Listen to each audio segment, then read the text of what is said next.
আগেকার দিনের কাজের মাসি ভার্সেস এখনকার দিনের কাজের মাসি পার্ট 3। আগেকার দিনের। বৌদি বলছি আমার না বাবার খুব শরীরটা খারাপ, কাল আর আজকের বিকালটা আমি করতে পারবো না। কালকে বাবাকে নিয়ে আমি ডাক্তার দেখাতে যাব, তো সেই জন্য আজকে বিকালে আমি রিপোর্টগুলো করাতে যাব। না, কামাই করা যাবে না এত, তাহলে আমি অন্য লোক দেখে নিচ্ছি, তোমাকে আর করতে হবে না। না না বৌদি, এরকম করবেন না, আমরা খেতে না পেয়ে মরে যাব। দেখো কি করবে। না না বৌদি, আমি কাল কাজে আসবো। ঠিক আছে, যা করছো করো, সবসময় ছুটি ছুটি করবে না। হ্যাঁ, আমি কাল কাজে আসবো। আচ্ছা ঠিক আছে। এখনকার দিনে। শুনুন বৌদি, কালকে আমি কাজে আসতে পারবো না। কাল তো আমাদের দুজনেরই অফিস আছে। কালকে আমি থাকবোই না। তাহলে কালও তুমি আসবে না? না। এরকম এত কামাই করছো তুমি। কালকে আমার 2 জায়গায় ইনভিটেশন আছে।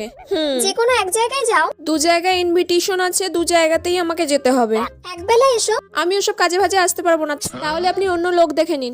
তাই দেখছি। ঠিক আছে, তাহলে পরশুদিন এসো। সেটাই বলুন। ঠিক আছে, আমি পরশুদিন আবার কাজ করে যাব।